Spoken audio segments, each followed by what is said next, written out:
আপনি কি মসজিদের কমিটির দায়িত্বে আছেন? মসজিদের সেক্রেটারির দায়িত্বে আছেন। সেক্রেটারির দায়িত্বে আছেন। তো এখানে বিসমিল্লাহির রহমানির রহিম। প্রিয় এলাকাবাসী, আসসালামু আলাইকুম। সবাই কেমন আছেন? সবাই ভালো আছেন? তো আমি কিছুদিন আগে এই জায়গাতে দাঁড়ায় একটা ভিডিও দিছিলাম।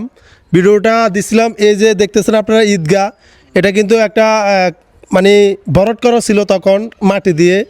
তা আমাদের এই মসজিদের কমিটি উদ্যোগ নিয়েছে যে এটা ঢালাই করবে। তা আপনারা অনেকে জানেন যে আমি ফেসবুকে ইউটিউবে ভিডিও ছাড়ি, ওইখান থেকে একটা আর্নিং আসে।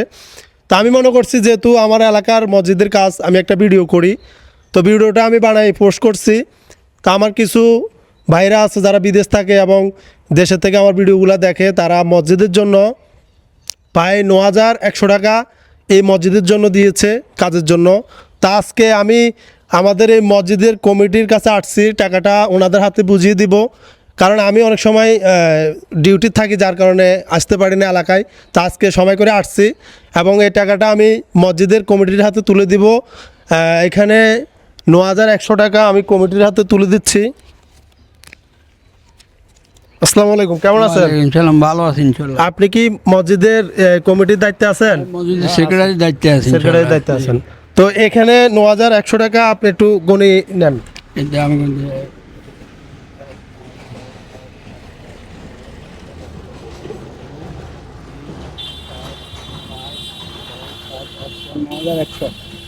এখানে কি ৯,১০০ টাকা ঠিক আছে? 100 টাকা আমি বুঝে পেয়েছি ইনশাআল্লাহ। তো আসলে আমার এই যে ক্যান্টনমেন্ট অবস্থিত হোটেল কাকুলির যে হাসান ভাই অত্যন্ত ভালো মনের মানুষ, আমি যখন ভিডিও পোস্ট করছি উনি দেখার সাথে সাথে 4 বস্তা সিমেন্টের টাকা আমাকে দিয়েছে এবং বিদেশ থেকে দিয়েছে। তো আমি মনে করি এই মসজিদের কমিটির কাছে আমার একটা জিনিস চাওয়ার, সেটা হলো শুক্রবারে আমার মসজিদের কমিটি যেন এবং হুজুর আছে, হুজুরে যেন দোয়া করে দেয়, এটাই। আর আমাদের এই মসজিদের হুজুরে আমার কাছে একটা আবদার করছে, সেটা হলো এই মসজিদের কাজের জন্য একটা সিঁড়ি আর কি, যেটা আমরা অনেক সময় সংখ্যা বলি, ওই সংখ্যাটা ভিতরে অনেক সময় লাইট ফ্যান লাগানোর জন্য এটা লাগে, ইম্পর্টেন্ট প্রয়োজন। তো আমি মনে করি এই টাকাটা যেহেতু মসজিদের কাজ দেওয়া হয়েছে, এখান থেকে নিলেও পারে। আর এই যে দেখেন এখানে আরও কিছু কাজ বাকি আছে, এই যে কাজগুলো বাকি আছে এটা অল্প কিছু দিনের ভিতর হয়ে যাবে আশা করি। তো অনেকে বলছে সিমেন্ট কিনে দেওয়ার জন্য, কিন্তু আমি তো বাড়িতে ছিলাম না, যার কারণে আমাদের মসজিদের কমিটি সিমেন্ট আনি কাজ করছে। তো টাকা কি সংকট পড়ছে কি না? 50,000 টাকার উপরে সংকট আছে, 50-এর উপরে সংকট আছে। এখনও 50,000 টাকার মতো সংকট আছে। মসজিদের কাজ কিন্তু চলতেছে, চলমান আছে। আপনারা যারা মসজিদের কাজে শরিক হতে চান তারা অবশ্যই করতে পারেন, আমি ক্যাপশনে নাম্বার দিয়ে দিব। আর এই জিনিসটা আমরা যেন সবসময় করতে পারি, কারণ আমরা মরে গেলে কিন্তু আমাদের আমল আর ইমাম নিয়ে যাবে, এই মসজিদটা কিন্তু ঠেকে যাবে। আমরা যখন মরে যাব মসজিদ ঠিকই থেকে যাবে, প্রজন্মে যারা নামাজ পড়বে তখন আমাদের আমল নামা একটু হলেও যোগ হবে।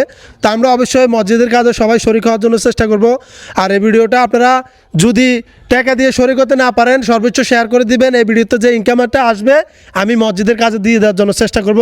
সবাই ভালো থাকবেন, সুস্থ থাকবেন।